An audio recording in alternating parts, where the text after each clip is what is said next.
Had a little bit of money, so the Lord did me good. Got all kind of shit. Got the glow sticks. I got the gotcha bag. Got the Hawaiian punch. Man, everybody won't holler at Pop what you need. I got it. If I ain't got it, I can find it. You understand? I'm selling glow sticks. Glow sticks that go with the yeah. You know what I'm saying? Imagine Seth Green loose on the floor of the Dome in front of more than 70,000 screaming, yelling, chinging fans. So what's it like to be Seth Green tonight? The spirit is amazing. Cha-ching!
Order!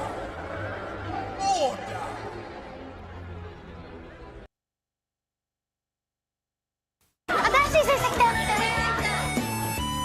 この惑星の子供たちと呼ばれる存在にはおはようございます。超授業だリンダそう全身でぶつかっていかなくてはならない。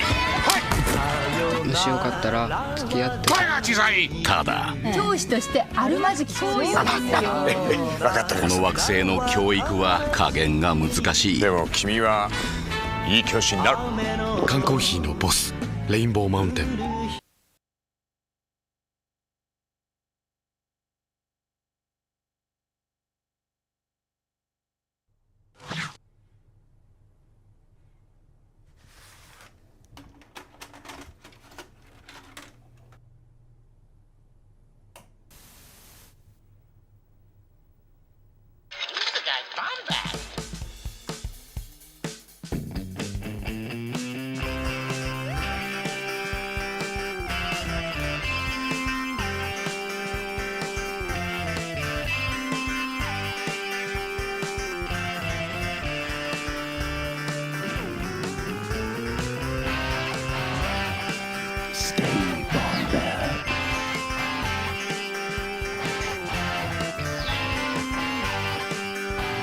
Welcome to the Bombadcast.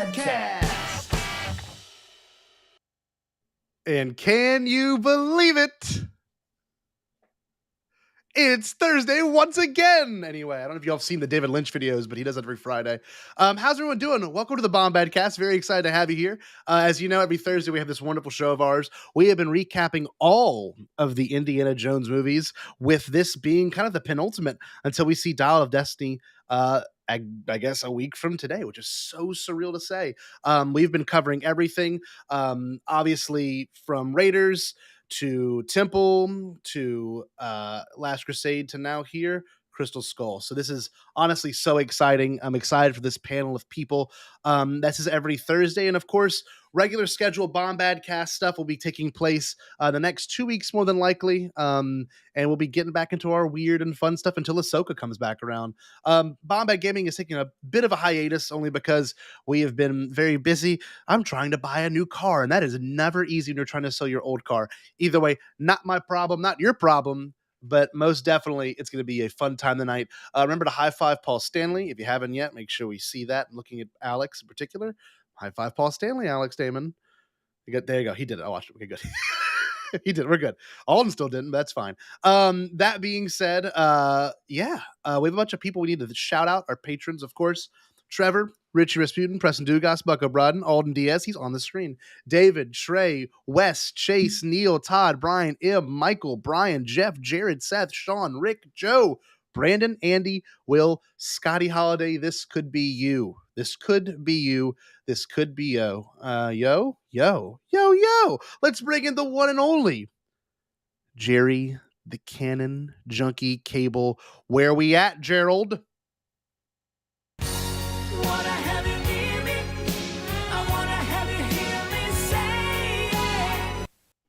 Want to have you hear me say hello, hey, yo. No, we're not gonna do that tonight. We're not doing that tonight. No. Take it off. Off the screen. Off the screen. We're not doing that tonight. We're respectable. Okay, we're being respectable because we have to defend. Well, listen. What is there to defend? We are here to fight the good fight for the Crystal Skull. And hey, how's it going? By the way, is it doing good, dude? Have a good week, Scotty. Been doing good. I have. Have we figured out who this is yet? We're still waiting. On this. Jameson Murat is I feel like I don't even know, man. Like Jameson Murat wrote the titular title track to the Super Mario Brothers movie in 1993, didn't he? Like what was the name of that one again? Was it like get Mario'd or something, or get blocked or something, or I don't even know what it is. This is real? Okay, I didn't know if you were doing a thing. No. Oh. I literally just made this shit up just now. Block hard. No, that being said, we do have a couple of wonderful guests with us, as you can see from our wonderful panel of images right here. Drew Struzan style, of course. We got to bring in, and shout out to Bombad Daniel. I'm sure he's in the chat. But legend, by the way. Let's bring in the one and only Alden, the Tapestry Boy, Diaz. Wait, who invited you here? Who invited you here? Love that clip so much. It makes me so happy. Why is that? Well, I think it's just the audacity. Like it's just like the way that he's just so flabbergasted, but also very earnest. Like he's saying, "Who invited you here?" But I also believe that he would still welcome me like a friend. I agree. Actually, he would. Yeah, he would be the first to say it, but he wouldn't mean it. He wouldn't mean it. How are you doing? You doing okay, Alden? Oh, I'm doing great. Fantastic. What is that, Alden? Pills, baby. Pills. No, I'm good. I rewatched this film today. I feel good. And I'm here. My opening statement is it's not cool to dislike this movie. Your 2008 takes are stupid. I completely agree. And if you want to, there's a QR code right next to Jerry. If y'all have not watched anything or seen anything Alden Diaz related, you just need to scan that QR code. We can see the data. It'll tell us if it's scan or not. Oh yeah. If you scan it, it'll say on watch. I'm gonna scan it just to show you, just to give you proof. Oh, actually, where does it take people? It takes them. I put. If I'm not mistaken, you don't want to know. I put your the Apple space Podcast between spaces. That's where it takes you. There you go. So someone scan it. Scan it. It was you. Actually, it wasn't because I couldn't get it loaded. Oh, but man. Alden, love Alden. We've had Alden on the show for a long time, and Alden, for those, there's some Bombad trivia. He was actually one of the first people we ever did a live stream with in February of 2020. So it's kind of surreal to say the format we do this show now is honestly, built up to really big, thing we always do. And Alden was there for the very first one. So it's pretty awesome. Love y'all. I love you too. Love you and too, our next two guests, which is also true to say, and you know them from their wonderful YouTube channel, Star Wars Explained, to kind of give more preface here. When Bombadcast first started, I talked to Alex about content creating. God, this was 4 years ago. And he always said, well, I got you. If you ever want to do anything, let me know. And the very first thing we ever reached out to him was to watch Crystal Skull and give us like a 10-minute review or recap app. We're just isn't that wonderful? I'm making people jump through hoops to watch Alden and listen to Alden. It takes you to an Amazon link where you could buy an iPod Nano, and then you buy the iPod Nano, you get that delivered. Well, we're gonna bring in instructions vocalized on that iPod Nano. Yeah, absolutely. We're gonna bring in these two legendary creators, the one and only Damons. you know, might go off, or I don't know, what kind of practical jokes do you play? Well, with my new chemistry set, thanks to Brie Larson, I do like to make stink bombs. Oh, that's so cute. I love watching Mollie's face seeing that for the first time because she was so surprised. Like it's so surprising as soon as Brie Larson comes out of that adorable child's mouth. Yep. That means that there were Brie Larson, Jake Lloyd playdates. I can't believe she's been ruining movies for this long. Like, dude, look at this. 24 years. Can't believe it. Oh, it's a shame. Listen, she's been making stink bombs with Jake Lloyd and in the box office. I was because I make stink bombs, but without a chemistry set. Am I right, Molly? Yeah. Oh, wait, Molly, how's it going, guys? Is this your first time on Bombadcast? Is this Molly's first time officially on Bombadcast? Is this official? Is it? Holy I shit! thought we've had Molly on before. I have a pretty bad memory, so I could have been on here before. Someone go through the catalog. Where's Connor? Connor, Eli. Cycle through our entire discography and find out if Molly's been on the show right now. Eli, you're the Bombad intern now, so yes, he is our intern. Yeah, bring us some coffees as well. We're good. All right. So happy to have y'all here to obviously talk about this fantastic movie. You know, I am just so smitten with the idea that I made you two come on for this one because I know Alex loves Raiders, but this is the one I was like, okay, let's see what these thoughts are on this movie. Honestly, I do not remember what I said 4 years ago. Oh, it was a long time ago. So I don't remember what I said either. I don't remember doing this. I bet they have receipts. Oh yeah, I'm sure he's about to play it, and I'm full of anxiety. No! I'm not going to do that. No! I would never do that. You know, listen, y'all are better. This is why you guys are better content creators than we are because we should have done that. Yes, you're right. Had that ready to go. That was a producer thought in real time that will not be followed up on. By the way, there is their channel. If you haven't for some reason seen Alex and Molly's channel, Star Wars Explains right there. Scan it. I've been watching them for a very long time. If you're following us and not them, I mean, what the hell is wrong with scanning the QR? Molly's making sure. Let's make sure. It works. There we go. No Apple Podcast. You don't have to download any links or anything. You don't have to download a VPN to see this one.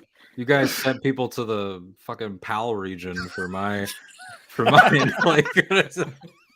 You have to buy a whole VHS player to watch Alden shit, man. You gotta go set up a Betamax at Ken Knapsack's house and then ask him if you could watch my show there.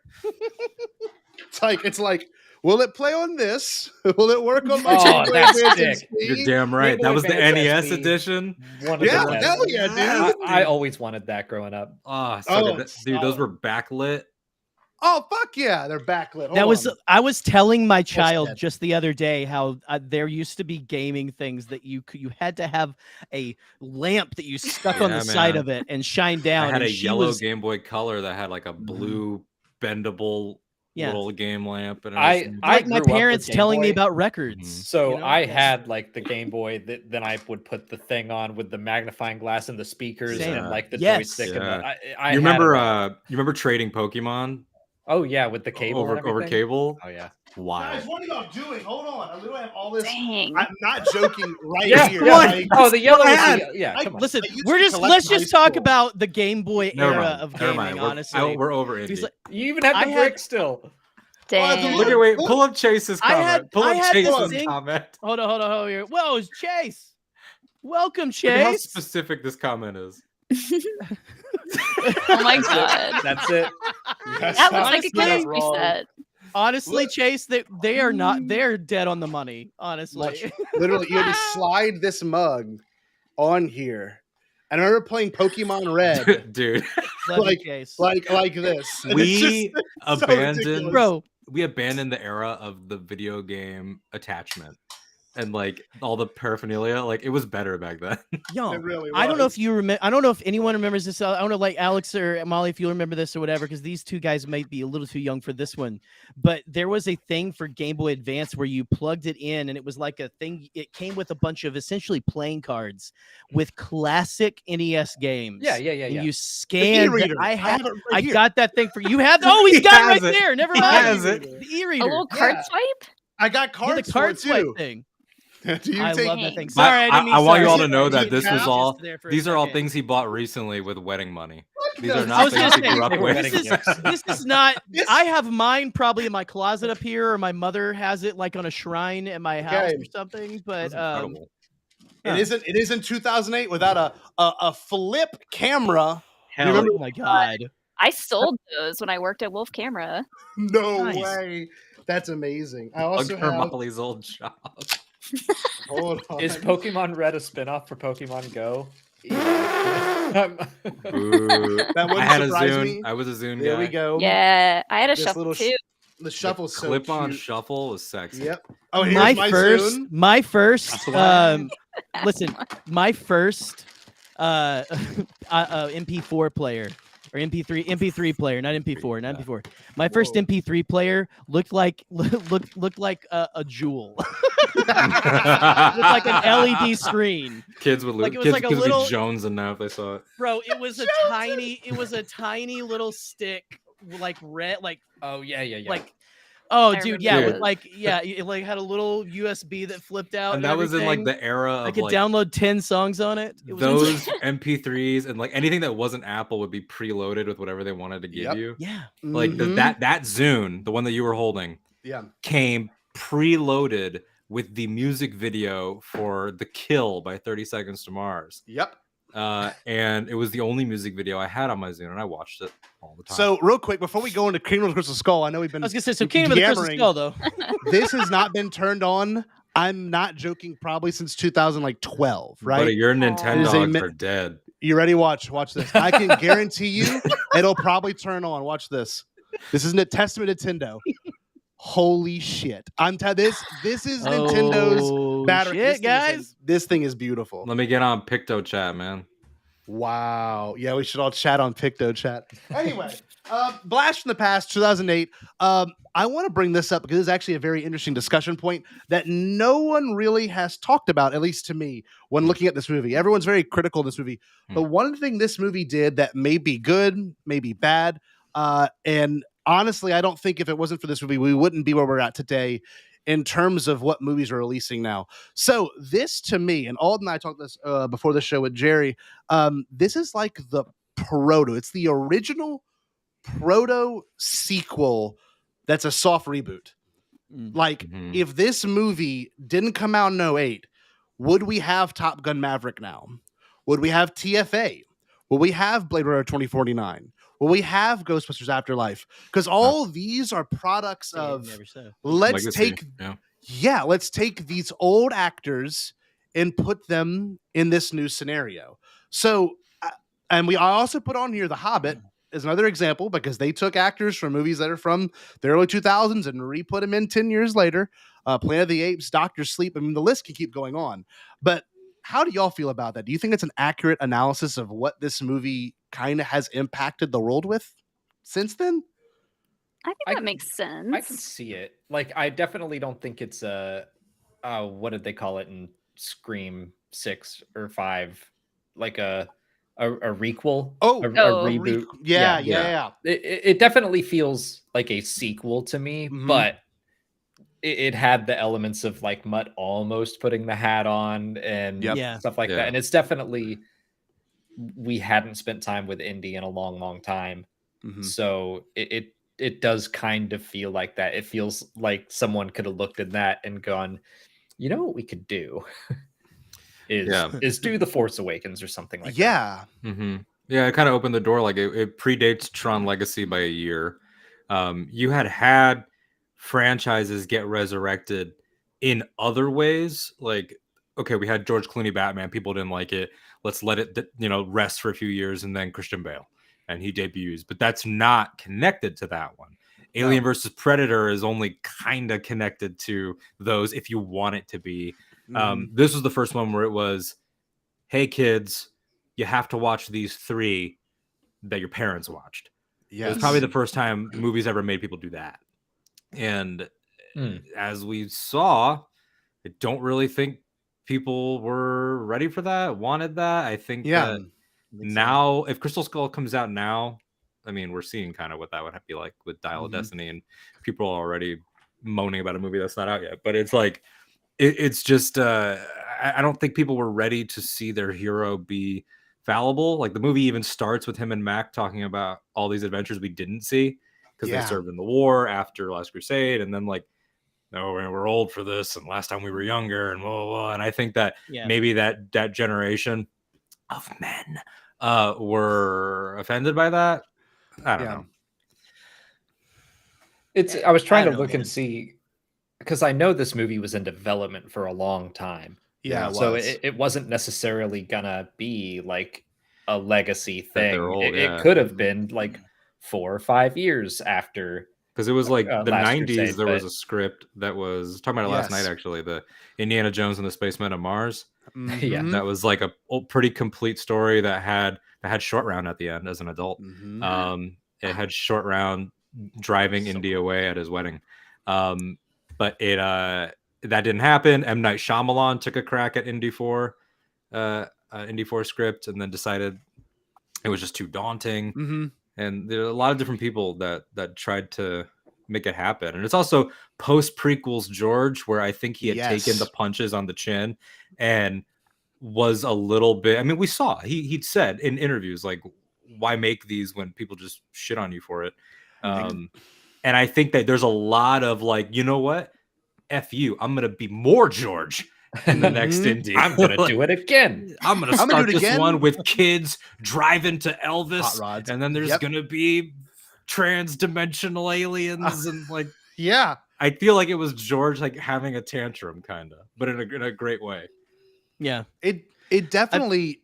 Oh, you're gonna say, Jerry? I'm sorry. Well, I was just gonna say, like, it almost like he already went through it, and so he probably was able to like just pat Spielberg on the back, like, "It's all right, buddy. I've been through this. It's okay. It's gonna be all right.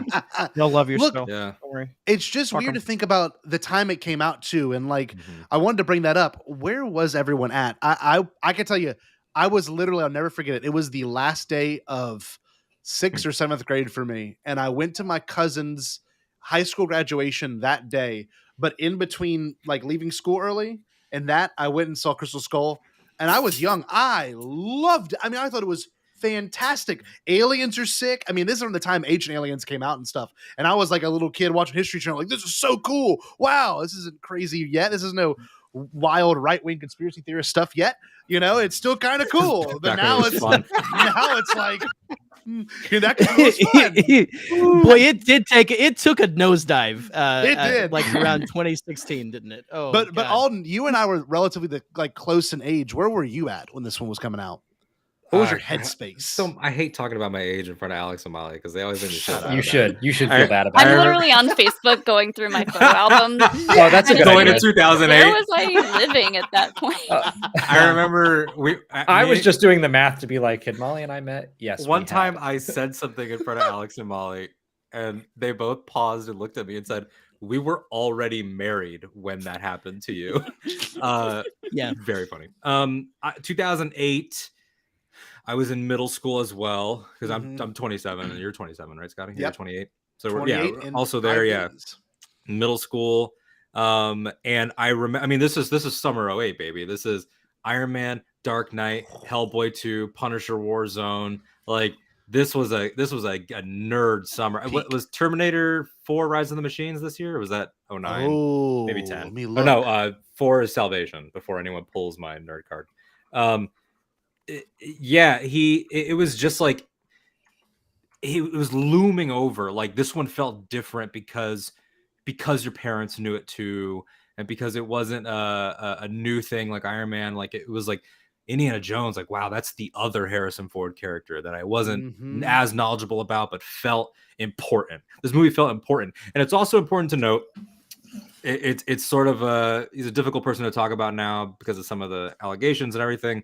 Very problematic human being in a lot of ways. Shia LaBeouf, even Stevens' own Shia LaBeouf. This was when they were trying to make him a thing. Oh, peak! Like Transformers that came out the year before. Transformers came out the year before. He was an iRobot. He was an iRobot. Yeah, he went from Even Stevens to picking up movies like iRobot and Eagle Eye and Disturbia, Constantine, and then he levels up with Transformers. And then it was, okay, kid, you kind of got a similar face shape to Harrison.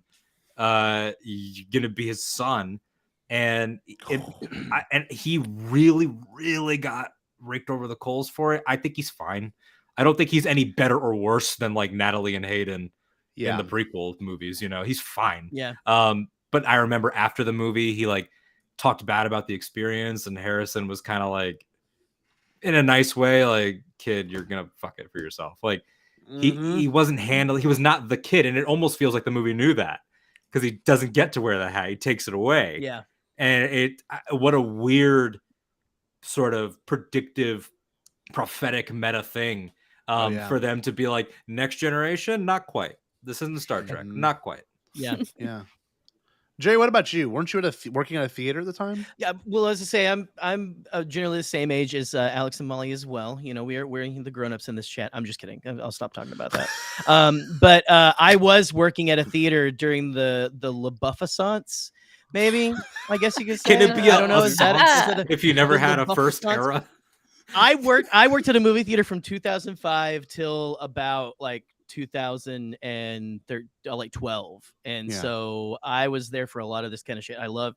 But yeah, it was odd because like I remember, so I showed all three of these movies. You were talking about like how kids had to go watch these movies their parents watched. I had to show my college friends who were all homeschooled these movies because they had never seen them. Wow. And then we went and watched this thing, and one These of them were not didn't cool like it. college kids. These were No. Honestly, some of them some of them are still pretty cool now, right? But we weren't that kind of cool. No. But anyway, yeah, no. I remember one of them didn't like it, and it was just like man, it's just it came pretty quick afterwards. I feel like a lot of people, like, because again, when you work at a movie theater, especially too, everyone has like all you're talking about pretty much all people like us who just love movies, and all we're gonna do is talk about the movies that are playing all day. And there was a vocal, I don't know, if I can't remember if it was like a lot of people or whatever. It was but pretty quick, man. It was like Knives Out on the internet. And not in the fun Knives Out way. I mean, like the actual phrase Knives Out. Like it was like, this was probably the first brush I had with like, besides Star Wars, outside of Star Wars, because in Star Wars, I was used to adults being like, we had the three good ones. You know, you heard that all the time. But this is the first time that I remember seeing like it's back, and then people being like, that's not how we wanted it. Like nuke the fridge. You know, the same complaints they're still saying. They probably don't want Thor to be a woman or any, you know, it's probably the same people, but it's like they probably hate Rey. Yeah. People that hate Crystal Skull hate Rey. Can I say that my friends that I again were the people that I haven't really talked to them in a long time, but I think we're still Facebook friends, but that were the projectionists who didn't like this. They're not sequel trilogy fans. Just wow. So Mollie, what about you? You're not far off. Checks out. Where were you, Mollie? Were y'all dating at this point or no? We were dating at this point. We weren't living together yet. Okay. We'd been dating for 6 months or so. It came out in May, right? Yes. Did y'all go see it? Yes. I don't think we saw it together. Okay. I don't remember seeing this in the theater. I might have seen it in the because theater. Indy's for the boys. Why would he bring Mollie? What a stupid It's suggestion. a boys movie, Mollie. Leave me alone. Ew. At the time, you probably thought I would hate it, but no. Did you see it in the theater? Yeah, I saw it twice. I saw it with friends, I think, and I saw it with my dad. Okay. Or maybe I just saw it with my dad. You saw it once to shit on it and then once to love it privately. Yes. No, like I remember. So I'll talk about mine in a second. You asked Mollie. Oh, I don't really remember anything about it when it came out. I do remember the hate for it. Just right off the bat, hearing just god awful things about they ruined Indy. The stuff about the fridge was terrible. The CGI was crap. Blah blah blah. Yeah. And then there's this mutt guy who nobody liked, and I was like, woof. Yeah. Maybe I don't want to see that. I don't remember Isn't when that I saw funny? it. Like that kind of, I don't know, perception, you know, just hearing all these negative things, then you watch it, you're like, at least for me, I watched it, you know, as a kid, I didn't hear any of that until I got to high school. But it's so weird to like think people still have such strong anger against the swinging monkeys. Like I don't get, like I don't let go. Like why is this the hill you're gonna die on? I don't It's also know. about context too, which we'll talk about a lot. Like a lot of it is comparative context. We'll go on that rant, but I want everybody to still. I'll let you. I have thoughts about the monkeys. There are some. There are some things. What about you, Alex? First of all, I want to point out, I know that this is a joke that Andy made in jest. It says Alex crying that he can't go see Barbie with Mollie now. Mollie came into my office yesterday and just announced, "Hey, this is when we're going to see Barbie." And then you get the pre-sale. You got the I was like, the we're event? going to the Barbie blowout. I was early just told. screening. I was just told I'm going hell to see yeah. Barbie with Mollie, and I was like, okay, cool. I made a D&D character based off of the live action Barbie, so now it's research. Now I'm like, That's going there you full go. in. Yeah, It's important. We were 21 when the movie came out.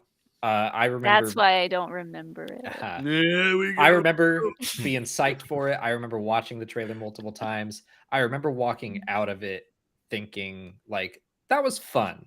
It didn't live up to Raiders or Last Crusade for me, but I was like, I had an enjoyable time. I'm pretty sure I saw it twice. I can't remember if I just saw it with my dad or if I saw it first with friends and then with my dad. I think that's how it went down. But yeah, that's how I remember my reaction to it. What about your peers? Like, what about the people you know, like were around you at the time? I mean, no one really put that much stake into it. Like no one was so emotionally invested in it. I was definitely by far the biggest indie fan in my friend group. And everyone else was like, yeah, we'll go see an Indiana Jones movie. So I don't think anyone was upset by it. Two-part question. Did your dad like it? And did seeing it with your dad make it at all better because it's such a father-son movie like Crusade is? I don't think it changed either of our perspectives. And my dad is very much just like Movie he's goer. happy to watch whatever. Yeah. I get that. Where does it rank for y'all? Because for me, it's my favorite. It's not the best, but it's certainly my favorite. Speaking only in favorites, yeah. Right. Yeah. Well, yeah. See, I've realized, yeah, that it is. The opening sequence is my favorite thing in all of indie. Like where they pull him, like everything about it, just like it's the best indie reveal. It's the best indie reveal. Where they go, you have the you let the little like drag race, but then they get to Area 51, and the part where they surround it, the shot from above where they surround the car with guys and guns because they're about to let Indy out of the trunk, and they throw him out and all that. So like, all of that is just like, I think the best indie stuff that we've gotten yet. In my opinion, it's my favorite indie sequence of all time. That, and then the fight inside of there. You don't know him. Anyway, all that kind of stuff. You don't know him. So it's my favorite. Scene. It does a good job of mythologizing him. If this is someone's first indie movie, if you're a kid in 2008 watching this, his buddy who betrayed him yelling, "You don't know him. You don't know him." Like, you're like, what can this guy do? Like, what is this guy? Like, they talk about his service record, which was obviously post the trilogy, and he's like, they build him up so well. I every time I see this, I like it more. Crusade's always going to be my favorite. Temple will always be my least favorite. Raiders was solidly 2 for a long time, but some days when I'm feeling a little silly, who knows? This could be 2. Who knows? Mollie, what about you? I think I would rate this one third. Okay.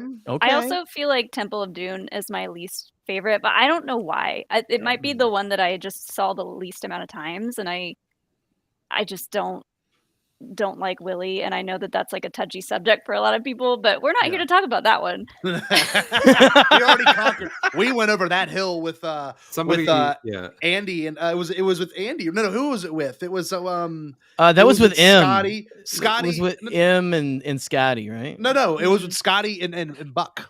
Renowned indie fan Mike Kalinowski guy. Heated when I was dunking on Willie. So I would like to hear that.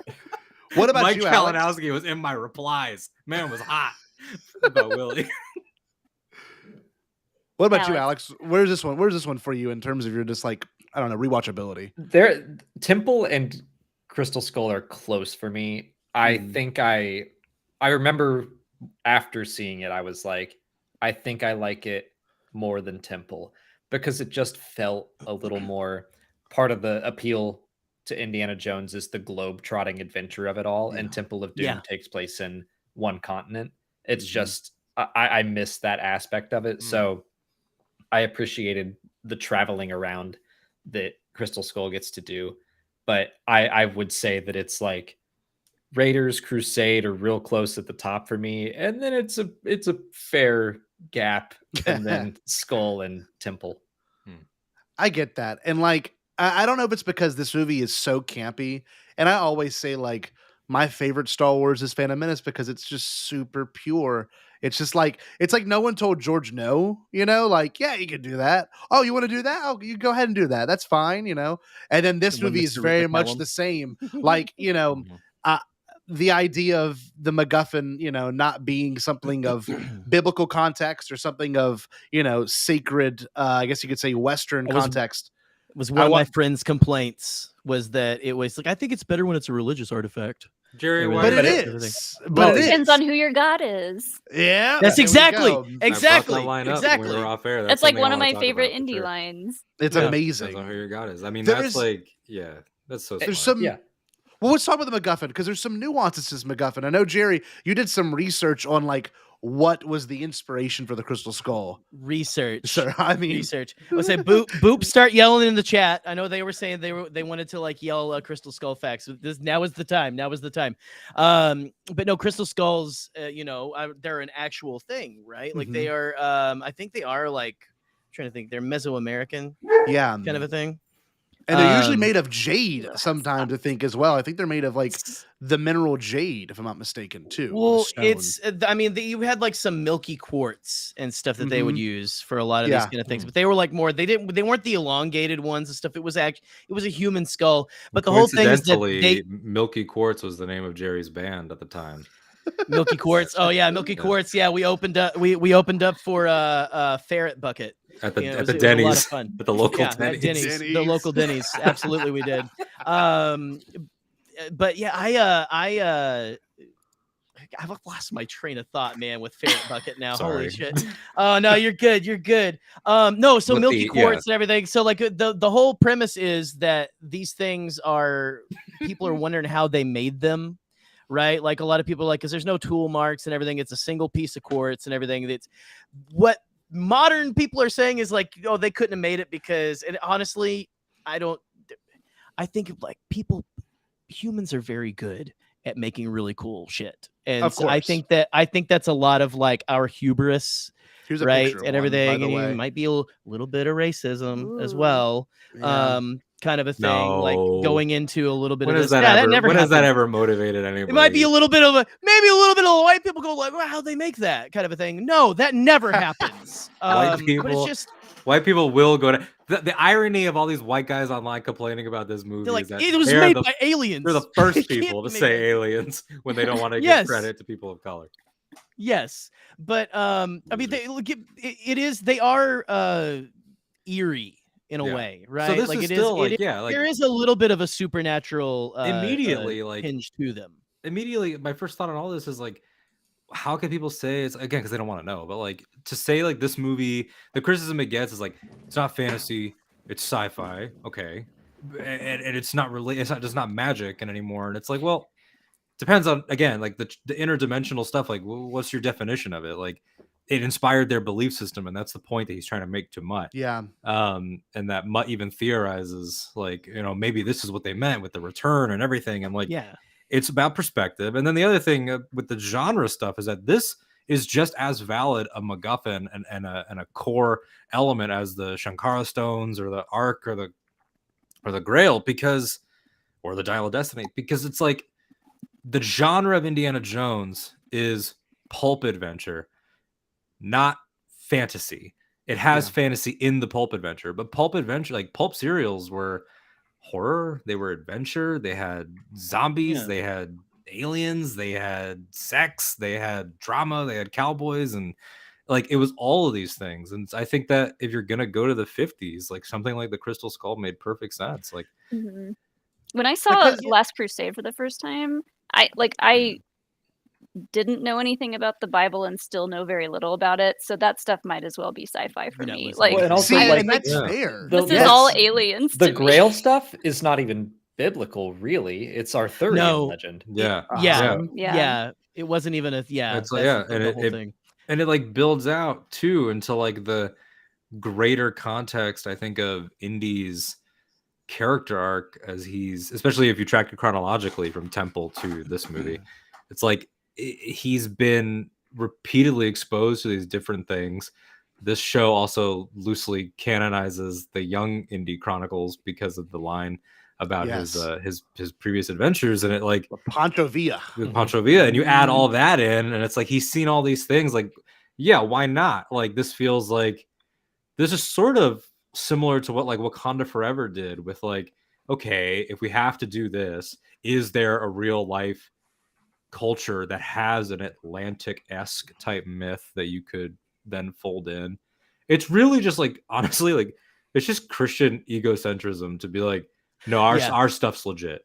But that's the thing. That's why I like it, because George says, George is like, let's reconsider this. Let's do a Mesoamerican culture that has never seen Christianity and throw in their traditions. And I know a logging the skull wasn't exactly done in Mesoamerica. I know it was more of an African tradition, but still, let's include these different tropes of what more tribal religions followed. And idolizing the body of someone, the dead body, is a very Native American thing. Whereas in for the most part in Christian cultures, it's you bury the body, it becomes from dust you are to dust you return kind of thing. Whereas this, it's let's actually honor the physical realm of the body. And like the idea of Indiana Jones having to obviously not come out of retirement, but like you got a character now that's dealing with what it means to be an older person. Then his whole MacGuffin is like trying to figure out why this skull is sacred and what's the sacred nature of it. Like, because it's something he studied in, but not quite as studied as he is in Catholicism or Christianity. Or this is the first time that he holds something and says, "What is this thing? What is this thing?" Yeah, you never see him off his game intellectually in the first three ever. And I love that this movie plays to his maybe his curiosity on how this thing works and like the magnetized nature of it. And I'm not gonna lie, this was probably the part that still gets me. It gives me chills. And everyone has their theory on what happened at Roswell. Everyone has their theory of Area 51. But like this shit, as a teenager, I would stay up late as a kid watching History Channel or whatever it was, Discovery Channel. And I would watch sightings like when I was a kid and scare the shit out of myself, like on Sci-Fi Channel, man. Yes. Yeah. And then you get a movie that caters to maybe less theological, more paranormal. And like paranormal in the sense of modern paranoia, flying saucers, aliens, alien abductions, these things that have telepathic powers. And especially like using the metaphor of the alien invasion for the fact that we all thought that there was the Red Scare, like like, oh, we're afraid of these aliens that could be anywhere. Like that's like it's on the sci-fi layer, it's on the socio-political layer.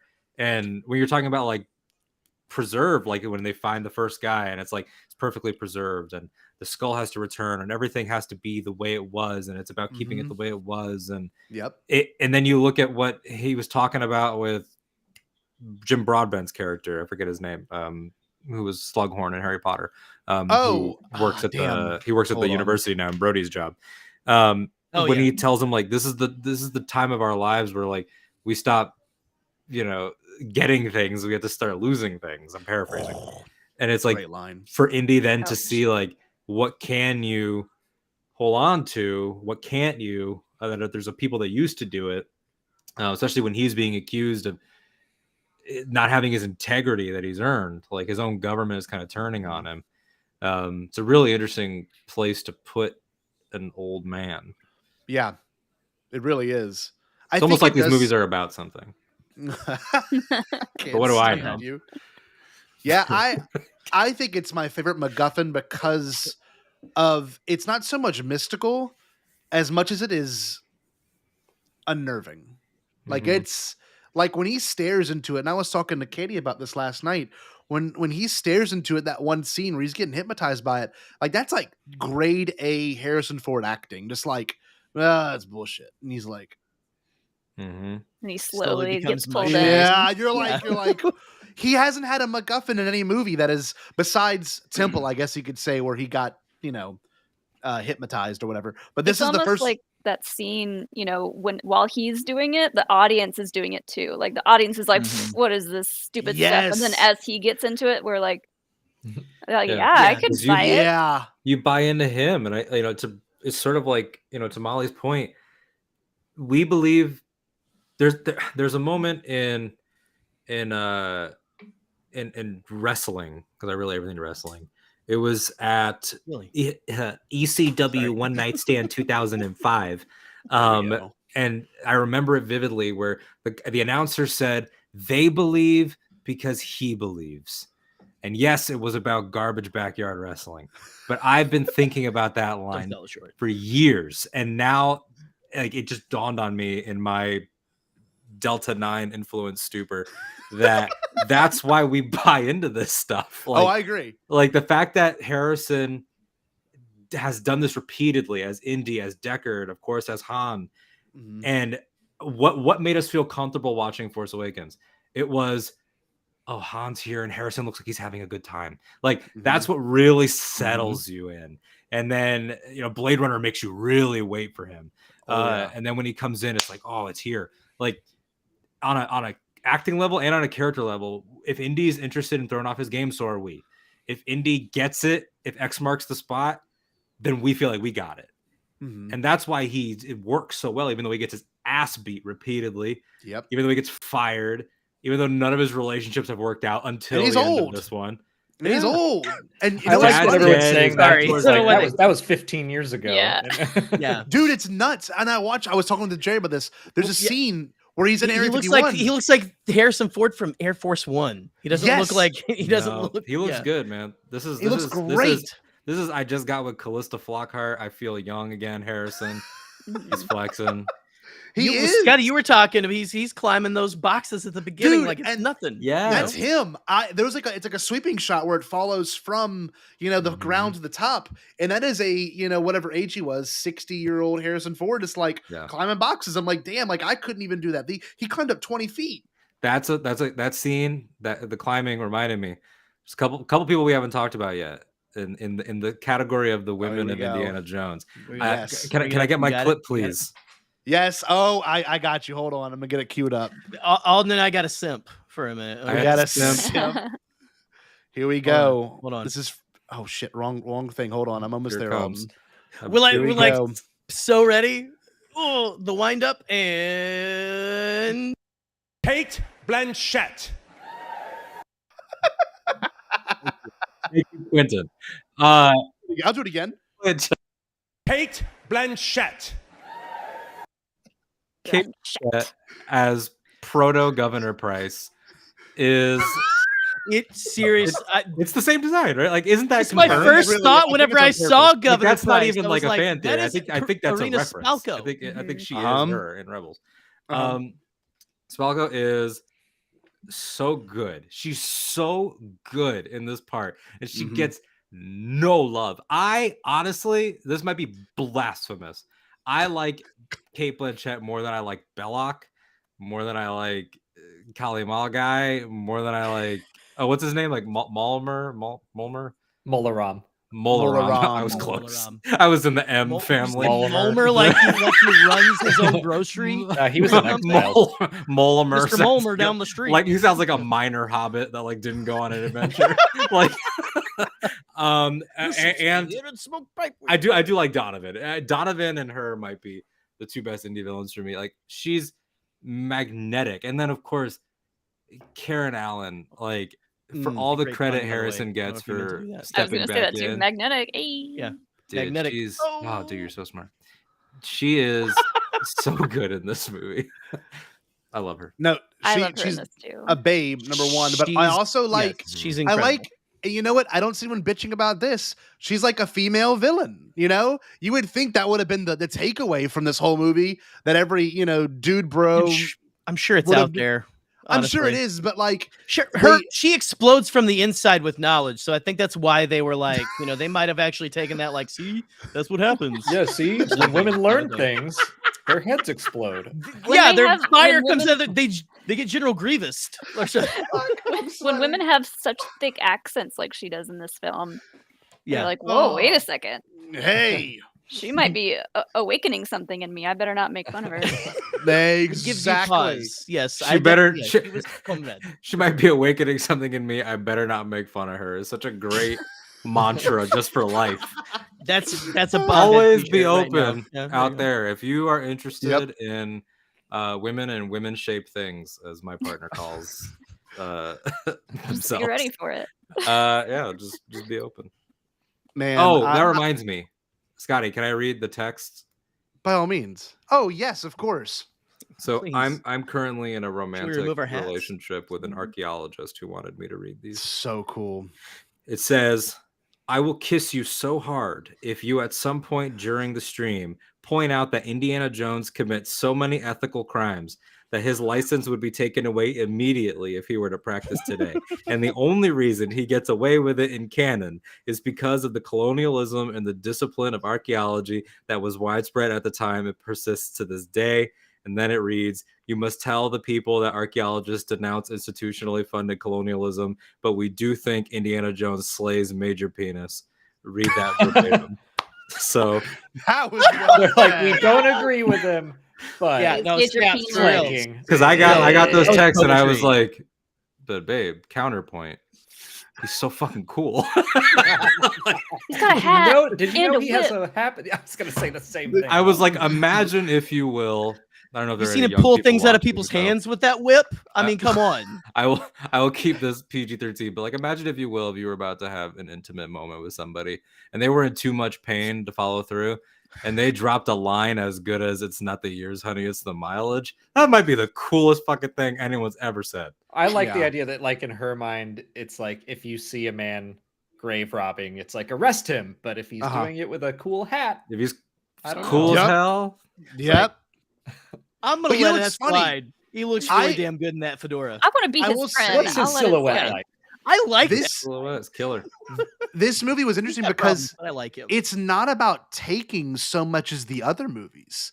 You know, in terms of colonialism, it's not so much as, I mean, it's exploring culture and finding the connection between, you know, two different really important things. But the idea of them, they're not like, it's not like you're taking and putting it in a museum, you know, kind of like the whole beginning of Raiders was, or even, you know, they're about trying to knowledge. find it and return it. Yeah, it was taken by Yes. a colonial. It's and they're trying to get him definitely back.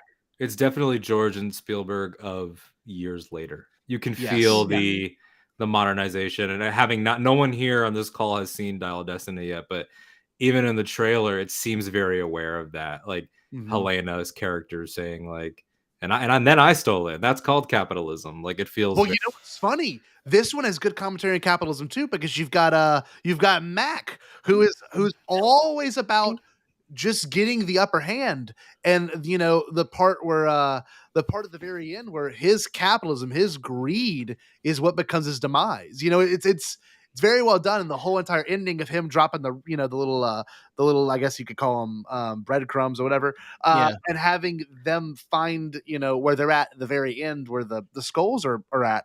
Like I love the idea of him immediately ditching it and stealing stuff for the sake of getting rich. I liked his line earlier in the movie when he does like straight up say, "Well, I'm a capitalist." It felt very Clue to me, like the end of Clue, and I was just like, "Oh, what is this guy doing?" I could listen to Ray Winstone's lines all day. Like that man, like so the way, good. like Ray Winstone's great. Ray Winstone was Drogonov, whatever his name is, in Black Widow. He's great. Oh, okay.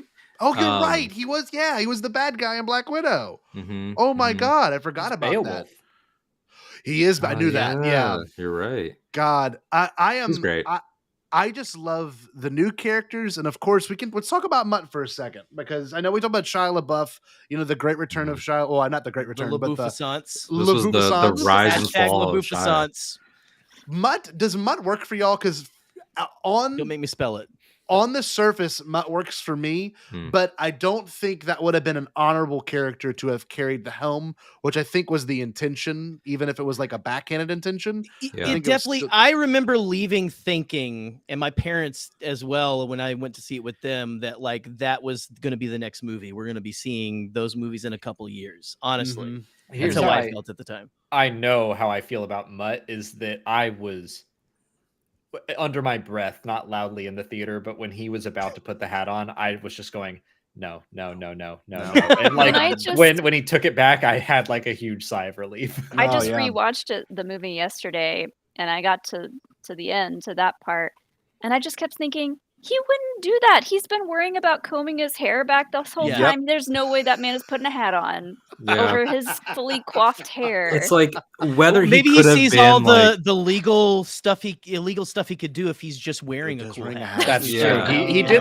That's part of his character growth. He's like, but if I had a hat. One of my favorite Mutt lines of this whole movie, and it's like such a random line, but it's when Indy pulls a gun on one of the guys with the skull mask on, and he turns around, and he's got like such good comedic timing with this line. He goes, "You're a teacher?"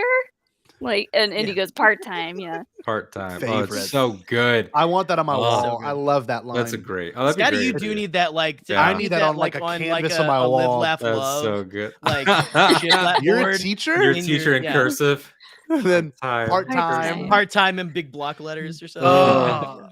It is a good, and that's a good moment. They have really good moments. Like I was saying this before the call, and I know we all have probably family that has experienced this too. But like Shia LaBeouf's acting, and I know he's got problematic things that have happened as of recently, and I understand it, and I'm not going to glorify him, but I will say the moment where he's talking to Oxley and like he's tearing up, like to me, how I interpreted it, it's almost like when you have a family member that has Alzheimer's or dementia and you're seeing them not be the person they were. And the whole entire time is like, we used to read, we used to do this together, we used to, talk, and he would put me to sleep. Better than a glass of warm milk. Yeah. So I'm watching this and I'm going, like, I feel you, dude. Like, this is so surreal for you to know someone that you love and to have them be like completely drained of who they were and just talking and rambling. Like, it's really well done. I also think all that of they his show like actual stuff aside. Sorry, Alden. Go ahead. Oh, no, I was gonna say, he's a talented performer. He's always been talented, and he has like he gives Mutt.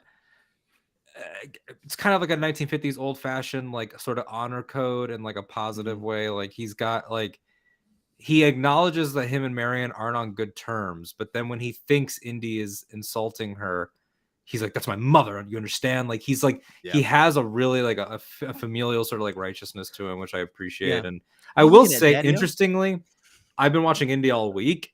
I watched Last Crusade last night, and I watched this one today. Watching those two back to back makes this stuff better because you get to see Indy become Henry in a lot of ways, which like really hits, especially because he looks at his dad's picture and then leaves the house and meets his son almost immediately. And it's like, you have to like, there's a theme that hits with me more and more and more as I get older, which is like that you have to become your own hero. And like, he had a complicated relationship with his dad, but then they found, illumination at the end of 3. Now you get to sort of see like Indy has to, joke around with him and call him a genius or whatever. But you can also see how he's naturally a better caregiver than Henry ever was to him, that you build on your parents. Because he says like, what, are you going to fix bikes your whole life? And he says like, yeah, so what? Whatever he says. And he's like, I mean, if that's what you love to do. Like he just supports them, sort of. Then the second he becomes a dad, why didn't you make him finish school? Yeah. Okay, now I definitely remember that I saw this with my dad. Oh, do you? Because he laughed really hard at Was that after you dropped out of school? Yes, it was. Oh no! And he was not happy with that decision. I never knew that, Alex. That's so funny. And then now you could say, "I explained Star Wars, Dad." He's very happy and proud now. But I remember with that line, he gave me a nudge and he was like, "See, that's how parents are." Oh God, it was the whole like, yeah. See, Alex met me, and then he dropped out of school, and soon after that, he we knew moved his in life together was before we got just set married, from and soon there after on. that, we Yeah. started working for the internet. Oh See, God, calm Alex down. went to buy a flip video camera one day.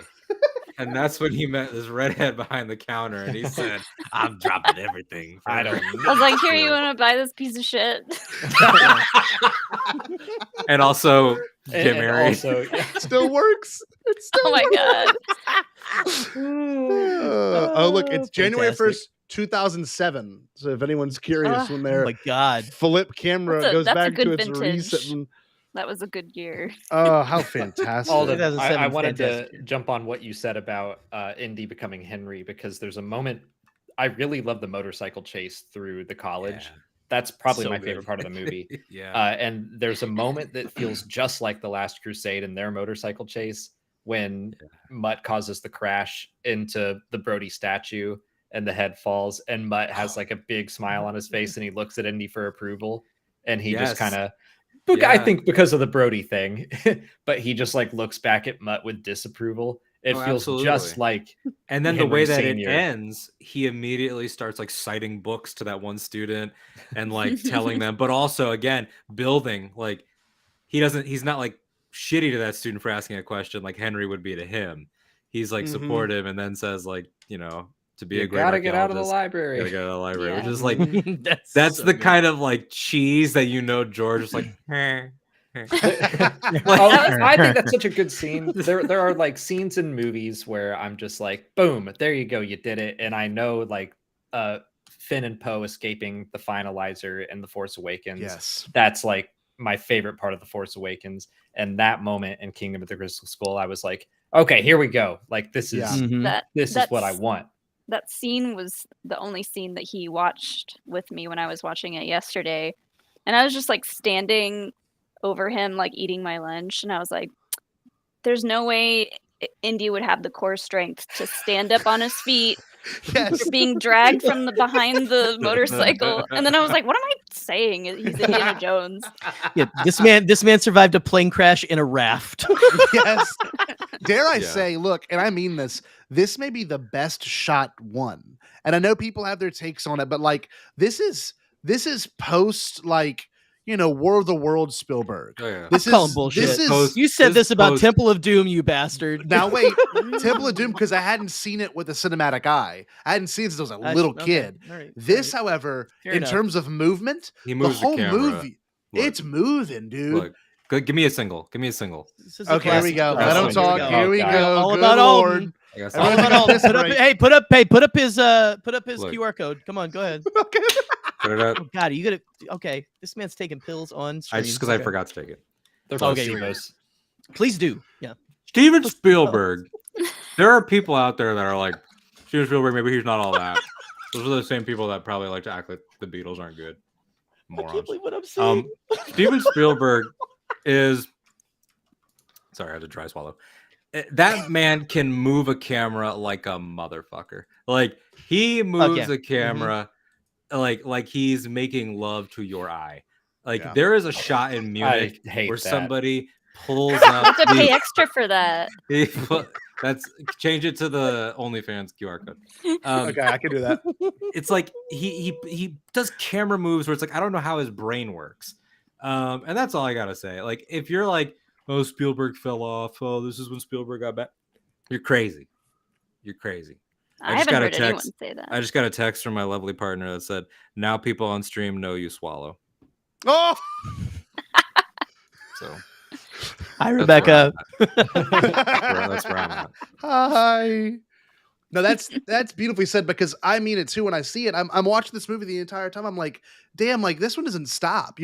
Literally from the very opening with the, I mean, we need to get into this now because we've talked about nothing but positives. Let's get some negatives out. Groundhog is the only thing that looks a little wonky to me. And it's like right off the bat. Yeah, right off the bat, You're it's like, mound, weird, wonky groundhog. But like that's the only thing that doesn't work as well as it could. But I will say, and I don't know if it's a typical ILM thing, because for those that don't know, when ILM does sequences, there's different teams on different sequences. For example, the pod race scene in The Phantom Menace was John Knoll's like sequence. That's what they worked on, right? And then you've got people like God, who worked on Watto? What was the animator's name? Son of a bitch, I can't remember. But Fletcher. Nope, I don't think that's Daily Watto. No, but you've got whoever worked on Watto, which Watto looks good, but there's some moments where Watto is like kind of like floating, or Jar Jar even. Jar Jar's like floating over he stuff. flies, right? Yes, I know. But It's like, but of course what he's I'm floating. How's he just but I floating mean, there? Alex, can you explain this to Scotty? He looks so fat because he's got a ball of gas. Like it's basically helium in his belly, and it helps him float around. You're saying that shit right now, and No, I'm gonna that's go real. to Wikipedia. Look it up. Look it up, bitch. Wow, Alex David just called me a bitch live on here. You've been saying way worse. I stuff. love this. He has a ball of gas. How Don't we dare all? you? Don't you Don't dare we second all? guess me. Oh yeah, I got a ball of gas. But it sounds like the Oh. kind of thing that's like, that's so Star Wars. That's so Pablo with a visual dictionary. Like, because of the For sure. helium inside of the Toydarian, Pablo, you don't sound like that, man. I'm sorry. No, but so what I was gonna say was Alden, there's man. some things that are obviously worked on by different teams, because I would say one of the best looking sequences of this entire movie is when the UFO takes off, when the aliens are made, and especially the Oppenheimer. You know, the like the I saw that tweet, Jerry, by the way, that was fucking hilarious. That tweet you're was welcome. amazing. Yes. He made I an am hilarious. Oppenheimer Thank indie you. tweet. But I love the whole atomic, like that whole sequence with the fridge. I don't care who or how people feel about that shit. Fridge That is never He's bothered lead me. lined. Who Never- cares it's- if he would be it's amazing. applesauce by the end of it? This is Indiana Jones. Yes. It doesn't matter. Yeah. He doesn't But obey anyway, the laws of physics. The man has so- a cool ass fedora. Okay. Look at Joe Organa. Joe Organa's in the chat. I wanted to tell you this. I did this as a joke. Joe! This works out. This is Joe Organa's OnlyFans link. I'm not kidding. You scan it. You go straight to Joe Organa's. I'm gonna see who scans this QR code. It's gonna happen. It's gonna It's happen good. anyway. Someone click it. No. All that being said, so what's everyone's like Mollie's negative gonna scan takes? every link you put. Oh, Oh, man. got one. We got Oh one. goodness. So Goodness me. it's good, isn't it? Except It's so good. Anyway, that being said, what's everyone's like maybe negative opinions on this film? Because we all have them. We got to be honest with ourselves. Molly, I think you were the one that got very excited when I brought up the groundhogs. the gophers or groundhogs, whatever they are at the beginning, it just kind of like startles you right off the bat. And then what bothered me more is like they kept coming back. They're in the shot where whatever that rocket thing is that goes by, and they're just like sitting there and they're all watching it go by. And I was like, oh my god, why? You could have just Doesn't that feel shown- so like it feels like porgs to me? Like yes, a lot of the stuff. I feel like if it were in Star Wars, I would have accepted it a little better. Yeah, and then the one that like greets Indy when he falls out of the fridge, I was just like, stop it with the little groundhog guys. I can't. Listen, I went to college with that groundhog. Okay. How dare you?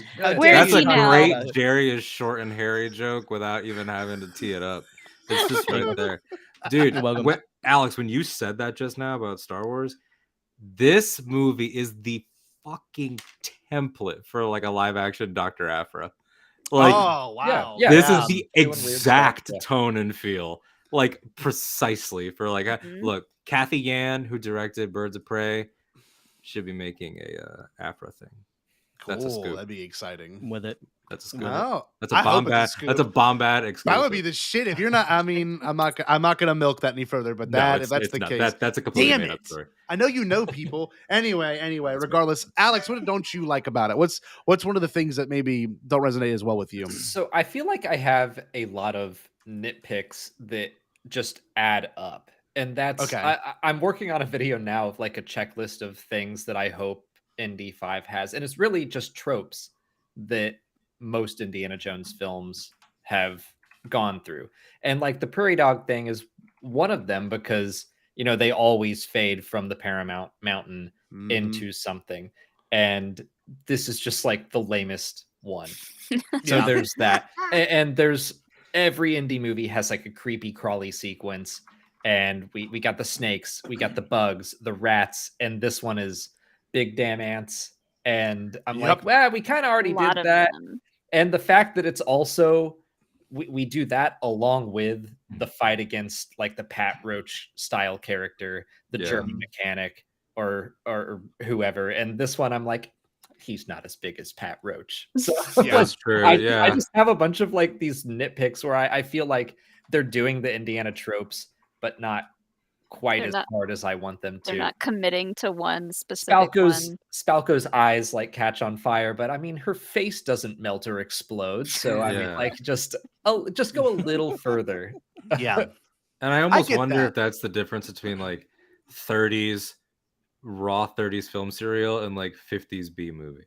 Dude, and I completely agree, because this is nothing but a B movie, and I think most people go into this movie thinking it's going to be, you know, an homage to the golden age of cinema. You know what I mean? Like, talkies are out, you know, movies are starting to get color. Like, it's like, whoa, like this is a really big deal. Whereas this one is like, okay, 20 years after that, you know, we're going to make it a little bit different. We're going to make it like about flying saucers. Like, you know, like there's something to be said about that. And I get that, Alex. I really do, because there are some things that really work, and then there's some things like you just said that don't really work as well in terms of the trope, right? I will say, in terms of the tropes, though, it has something up on Temple of Doom. I already brought it up, but like the fact that it's more of a globetrotter.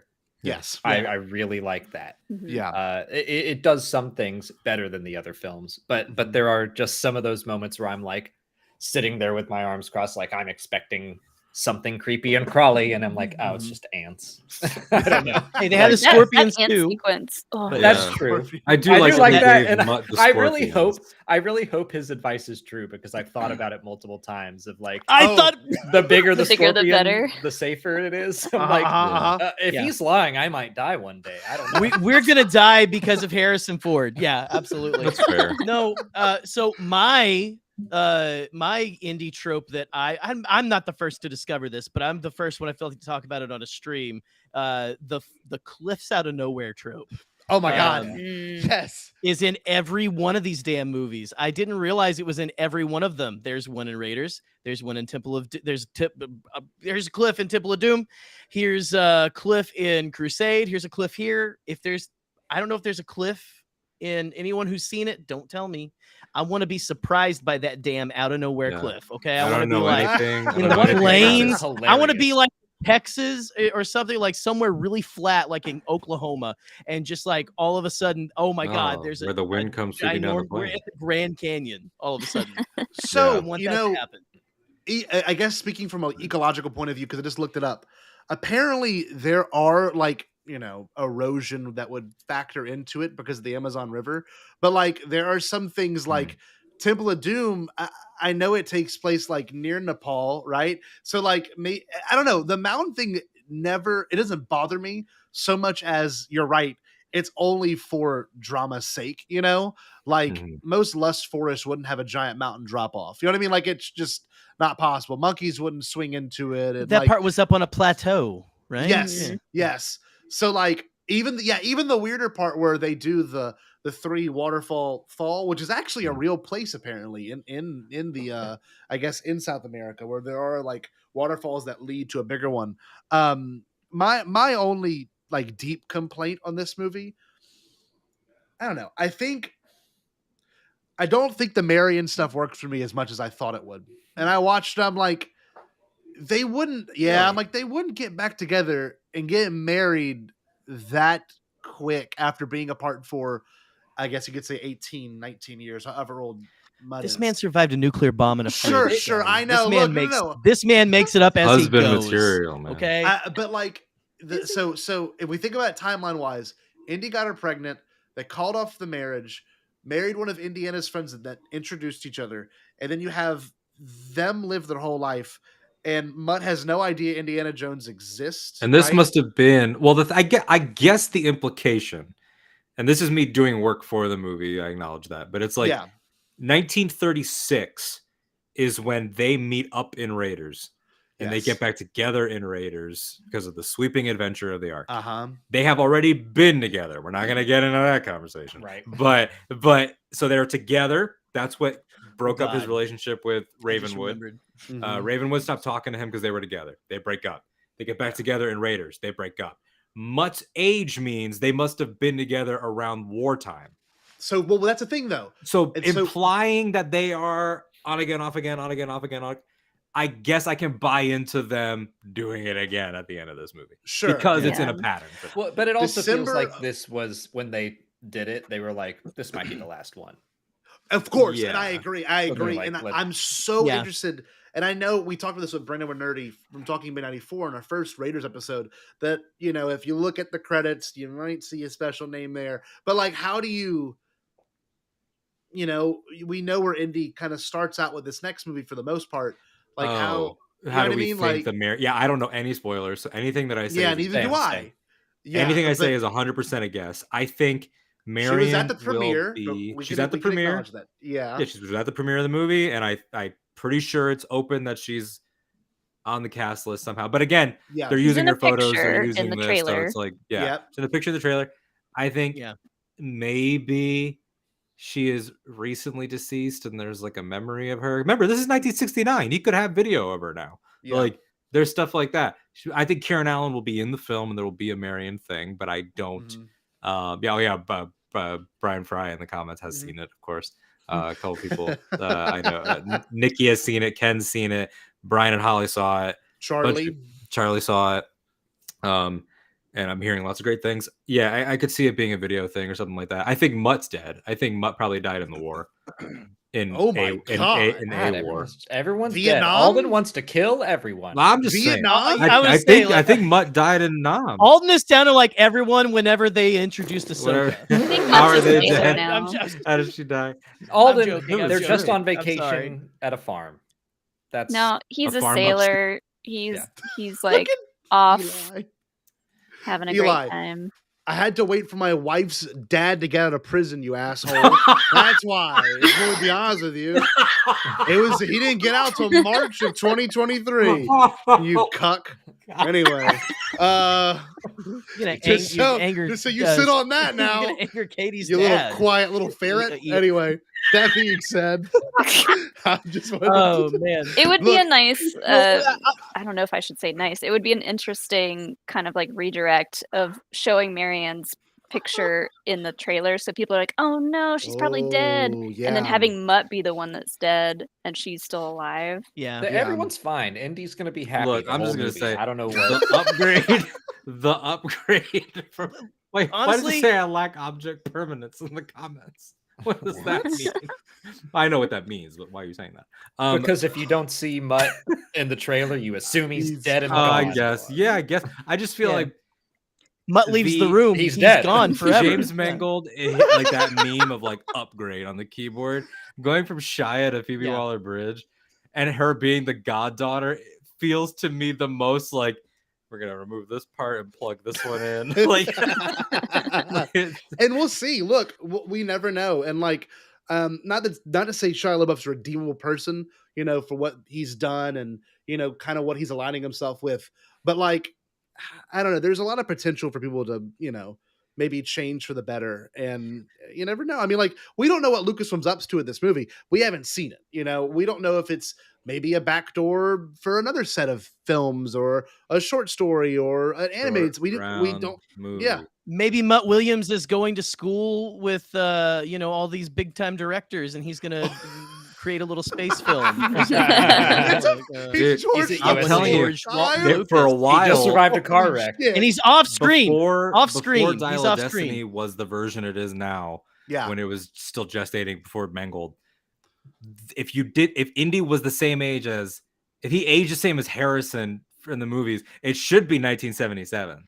That's right. But they made the choice to do 69 for story reasons, obviously. But yeah, I was fully expecting like runs past a theater marquee and it says Star Wars or something like that. Oh, Yeah. God, that'd be amazing. How crazy! Anyway, yeah, directed by Mutt Williams. No, I mean, just real quick on the Marion stuff, I have to mention this line that I think is an insane, amazing line. I don't know what is happening right now, but I know the Marion stuff is like whatever. It might be hit or miss for some people, but that line that Harrison gives when he's about to crawl out of the top of the truck. Oh, Like yeah. what? There were others. There were others. It's like, well, what was wrong? Like they weren't you, honey. Oh, that's a good line. Like the way, just like that delivery is so good. Oh, it's and so that's just such loving. I love that. I want to moment. point out It's so good, and the way her face afterwards, Ah, she's so just kinda, cute. like giggling a little bit, Mutt like looking at her like, ugh. yeah. That's a great so moment. Whether you think that stuff works, I or just not. watched Ant-Man 3 Okay. on a plane while we were on vacation, and they basically have that same exchange between Hank Pym and It is the same. Yeah. where And I was Janet. the same thing, and I was And like, Janet. Indy and Marion did it already. It's literally it's almost line for line too. Yeah. None of them were you. None Like, of them were you. okay. Yeah, I Someone think saw it's- Kingdom of the Crystal Skull, and she hasn't seen it yet because she was stuck in the quantum realm, and now she thinks you're smooth. So true. What if you think Janet Pym or like Janet Pym, right? Like has like a list like Captain America she in has to that catch up universe on? and stuff. Yeah, she needs Kingdoms to Yeah, are she's the like, top. should I see the fourth Indiana Jones movie? And Hank's like, no, I took all my best lines from it. Don't watch Go it. watch it right now on Disney Yeah. Plus. She looks right at the camera. Yeah, they were never you. The honey. movie does Yeah. a good job because I don't know what it's like to have grown up in the 80s when and had the 3. But if you just look at the 3, it's very Bond. There is no overarching person except for Sala and Brody. Brody to true. even a lesser extent. So it's like you have a couple, you have your M and your Q, and like people that help the hero, but they were very much doing Bond girls. Like change their aesthetic. This is a scientist. This is a singer. This is a Nazi. Yeah, definitely a weird progression. And when you this say it out one's loud. Who's kind of sad about the book burning, but they're still working with Nazis. Dude, let me say this is the wrong movie, but when Indy's like, but you stood up to be counted with people that stand against everything the Grail stands for, I was like, fuck yeah. Like it's just based Indy. Even though Allison Duty in that movie, Yeah. fantastic, though evil, fantastic. And she almost played Arwen in Lord of the Rings. Not Arwen, Eowyn. Alex was like, Alex must have jumped through the screen. His trivia brain kicked on.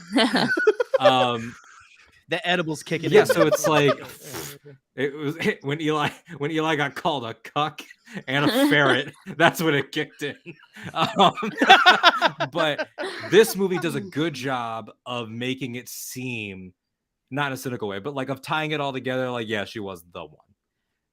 Like it's like they can give Han other romances like Kira and Sana, but like you look at Force Awakens, like, oh yeah, she was the one. They're so alike right. too, Yeah. and they like butt heads so easily. So Marion is definitely the type of woman to be like, well, you didn't come find me, so I married and went on with my life. So how about that? And then like as soon as they see each other again and have a life or death situation again, like the love is gonna come spilling back.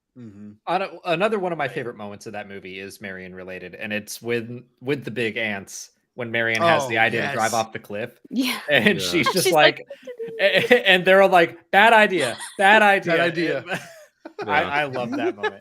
I love when they go down the That's great. waterfalls. That just feels like I'm in a theme park ride. Yes, with the drops. Dude, every movie has that with like, you've got the Donkey Kong Country, fucking minecart shit. And Temple, not in Temple, in Raiders, I mean, you've got all the races that happen through it, and even in Last Crusade, you've got the whole desert. Has the motorcycle and it's got the tank. Yeah, and I love that these movies have those predictable features, and we know in Dial there's one of them going through Italy or somewhere. It looks like That's what they showed at Celebration. Oh yeah, was the okay. 6-minute chase scene. Oh, what Tangier? Yeah, Tangier. Okay.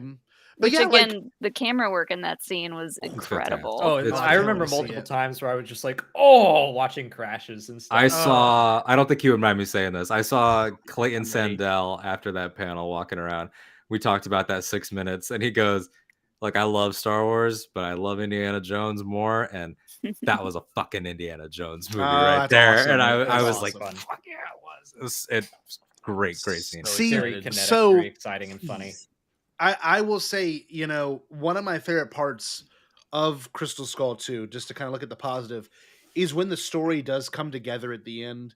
And like at this point, you know, they finally get into the temple of the Crystal Skull, right? You get to see go through the area, and then, you know, you've got them looking at the Crystal Skull, and they put it up to the actual, you know, you could see like the hieroglyphs, whatever they call it, not petroglyphs.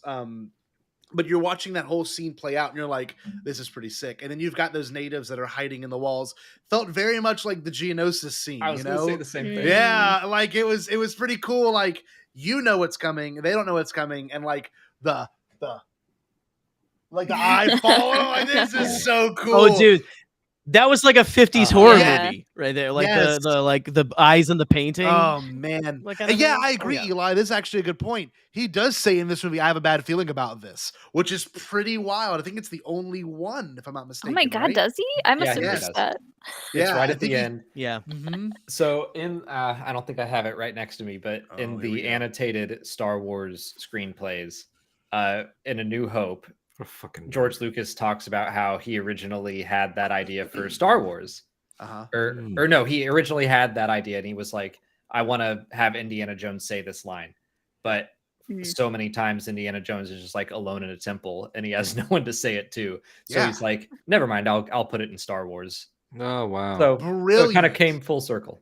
Well, what's funny too is this is the first one, at least to me, for the most past few Indiana Jones, besides Short Round and Willie, you kind of just have Indiana Jones and one other person. But it's kind of cool to see Indy work with a group of 5, because you've got Mac by the end of it, you've got Oxley, you've got Mutt, and you've got Marion, and like, you know, they each figure out their own aspect of the temple, which is really kind of cool, with the Santa moments and the part where you know, they're falling down the wells. You know, Mutt finds the skull after it lands in the water, stops them from kissing. Like, it's you're like, also about the movement of the camera, the movement of the characters is a Spielberg trope where you've got 2 people having a conversation in the foreground, and in the background you actually see the scene playing out. Like, I don't know, it's for 2008, and for, you know, Spielberg, I really do think at this point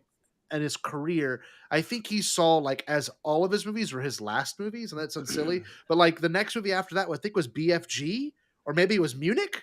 I think it was Munich's before this. It was Munich. Munich's before. It was Munich. Munich's 2005. Okay. Then it's War of the Worlds. That's JJ. Super H, JJ. But Spielberg was like producer. But I think 2000. I think after this, Spielberg does Warhorse. Oh, and then he does Lincoln. Warhorse. Okay, hold on. Lincoln is 2012. Yeah. But like, this is he got his last time having fun. I think this is, I guess, in his mind. Ready Player One wasn't fun to you? No. Listen. Okay. I'm saying in his mind, Alden. In his mind, I think he was like, I kind of like. Let me see. So 2000. Oh, here it is. Crystal Skull. Then it was the Adventures of Tintin in 2011. Then Warhorse. Then Lincoln. Adventures of Tintin was another. That is a fun movie. I'm wrong. That is a fun. It was movie. him and Peter Jackson. That's right. Lincoln, Bridge of Spies, BFG, The Post, Ready Player One, West Side Story, then Fablemans. But like, I mean, that's so weird. Fablemans was great. I didn't want to like Fablemans because I was like, this is such a plain, boring idea for a movie. And then I finished it and I was like, that's stupid. I liked it. You know what? And we call that growth. Crying. I was crying through that whole thing. I do think that you're onto something though with Spielberg, sort of like looking back, like the Spielberg indie thing has always been interesting because it's not his idea, but it was his to execute. Yes. It's like one friend being like, we should do this, and then but like you do it. Like, and so it's always had like you do it. It's always been a little bit more like emotionally removed, except for Crusade, which is just straight up Spielberg's dad problems. Yeah. You look at this one, and it's more zany and adventurous and wild and nuclear bomb, monkeys, all this stuff. Like, it's crazy. Gophers. But then at the same time, it's a guy looking at a picture of his dad and being like, oh God, I'm old now. Like, and then you think about Spielberg's choices after, and you might be onto something because Spielberg, like, he could have done episode 7. Yep. You know, and that was like, proposed. but he didn't. Like he could at any point he could have any comic book thing he wants. He doesn't do it. And I know he thought about doing Fantastic Four. You Yeah, know, like he briefly. Spielberg also turned down Harry Potter. Can you imagine? That's right. So Spielberg, like, if Spielberg had done Harry Potter, get this. This is just a little tangent. If Spielberg does Harry Potter 1, then that means that they have their first choice, and Chris Columbus then can't do it. If Chris Columbus can't do it, he is available for Spider-Man, which he passed on to do Potter. So that chain of events gets rid of Raimi's Spider-Man, and then what does Raimi do? I don't fucking know. I just think it's a fun. More Evil Dead, man. More Evil Dead. We need a corkboard and red string. Look, and I will say, in Atlanta. I guess Drag Me to Hell too. A good way to kind of wrap up this discussion is, at least, you know, in terms of what we've discussed this evening and how we feel about it, I do think, unfortunately, this was the reason why Spielberg probably didn't return to Dial. You know, I really do. And it's unfortunate because it does come down to fan reception. And look, we can talk about South Park and all that stuff, but like, it was so crass about how people handled the disliking of this movie. And sure, you have every right to not like a movie, but to like go as far as it's saying it, like quite literally, like, you know, did something horrible to your childhood. Oh, like, yeah, it's the like South Park shit was dumb. Oh, it's so awful. And so like but the thing is, you know, for the sake of being edgy, everyone said that. I mean, I remember hearing it in high school and not understanding what that they entire meant. decade was just everyone saying edgy shit just to be and especially to be an asshole because they thought it was about funny. this movie though. And like, this movie sure has its moments, but this may be the Indiana Jones with the most pulp, the most heart, and honestly rooted in the most believable MacGuffin. I know it sounds silly. I know aliens are a whole discussion for a different day, but like interdimensional beings in point of actually, fact. can we talk about the aliens before we wrap this bitch up? I fucking love that it's the alien. I love that it's aliens. I love that it's something, but then they're that, classic. Yes, they're like classic gray, big eyes, don't talk, and like the fact that they are all separate beings that become one. I mean, it says so much about hive mind, you know, I guess belief. It also says a lot about, you know, what people may have saw in the past. I mean, we don't know. We weren't there. You know what I mean? Like there is something to be said when there are connections all over the world of very similar looking structures and creatures in their depictions. Like, and they have they have a solidarity that we don't have, and like especially when you have Mac talking about, because Indy sees it because of the war as country and country, and Mac's like, no, it's all just money. And then you put this thing above all of it that's like, you're all small. Yeah, you know, like it really, they should all have felt that way anyway. Indy has literally put his mouth on the cup of Christ, and has resurrected his father from near death. And like, so it's things, but that's us. That's our religion, and these things don't even do that. See, that's a cool thing you bring up too, because yes, he has encountered God, you know what I mean, or what someone would interpret as God. But even he, as a you know, maybe not even a believer, but as someone that has experienced it, when they encounter something as foreign as aliens or whatever you would call it, interdimensional beings, he even goes, well, that's horseshit, until he sees it. And you know, Jerry and I talk about this often. I can let Jerry talk about this for a minute, but like people that have what they would refer to as extraterrestrial encounters, every time they have one, they're like, that fucked me up. And like, that changed me as a person to my core. Here comes the virgin Gerald Cable. I could see him. I can see the gears. He's gassing him up. I don't mean to gas him up, but you see what I'm saying, right?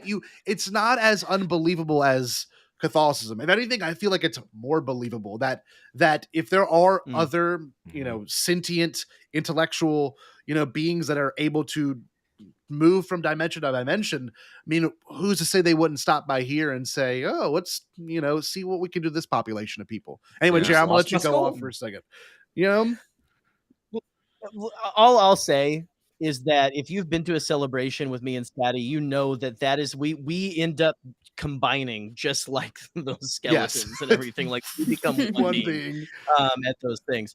But no, it's, I mean, I just have always thought, even when I was back in the day when I was actually religious and stuff, like I still thought that this was a cool plot device. This was a cool thing to have in there because it was like, again, indie always touches the paranormal, and it's paranormal stuff that has to do with that is tertiarily involved with archaeology and things like that. Like there are these things that people associate with archaeology that is pulpy and stuff like that.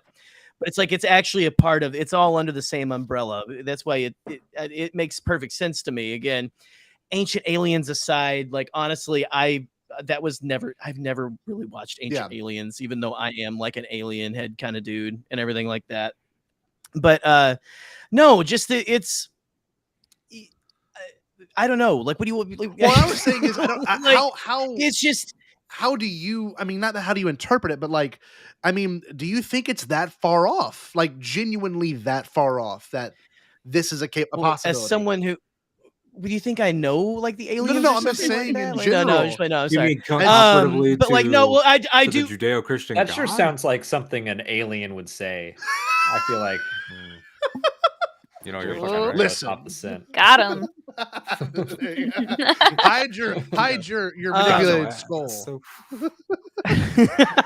yeah, but no, I mean, like, as someone who I am interested in this kind of topic and things like this. You know, I like this kind of stuff, and this is pretty par for the course. Like they did their homework and everything like that. And I think Spielberg is into UFOs and stuff. I mean, look, he made Close Encounters and stuff like that. Like that was a huge thing back then. But like, yeah, it's very. You can tell that they knew what they were doing and stuff like that. But yeah, does anyone else have they are among us? Oh, so he was in Star Wars. He's How do the Damons feel about extraterrestrial life? Like, is that something you'll talk about? Is it something you think about ever? Like, really, or no? I think I talk about paranormal as in ghosts. Yeah, you talk about ghosts more often fairly often. Like the spirituality of it. Ghosts, there's something to that. But I think there has to be aliens, right? We can't be the only ones here. I love the line from Contact of like, if there's not aliens out there, it's an awful waste of space. Wow, I love that, and I've always loved the Men in Black. Imagine what you'll know tomorrow. Like when he's talking to him, and he's like, you know, X amount of years ago, we knew that Earth was the center of the universe. You know, Molly and I just watched the final arc of the Clone Wars season 6. Where everyone's like, is Yoda crazy? The Yoda or arc, is he hearing voices from the beyond? And Ki-Adi-Mundi thinks he's all that with his 3 brains in his head, and he's like, it's impossible. There's no way. He thinks he knows everything there is to know, and Yoda's like, there's always more to learn. Yeah, Ki-Adi-Mundi's an idiot. Yeah, he is the bottom tier middle management. He's the worst. He is. He is like. I ask people all the time, who's your Glup Shido? Who's your favorite background Star Wars character? Never once have I heard Ki-Adi-Mundi. There's never once. And I will say, Ki-Adi-Mundi's got a dope aesthetic, but I agree. Just bad management decisions. That's how we got onto the council. In the 2D animated, you should have had Dan Aykroyd play. 2D animated is great. Yeah, he's got them guns. In the 2D one. The guy was yoked. That's true. He's pretty. Alden, what about you? What do you think about interdimensional beings? What do you like? Genuinely, what do you think? I think it is the height of hubris for humans to say that we are alone. Yeah, we're not fucking special. So that's always been my thought about this. Like I love that. Like if you look at like what we are, like we're out here, like we developed technology to be able to talk to people across the planet, right? And this is what we're doing. We're on Bombadcast. Like we are.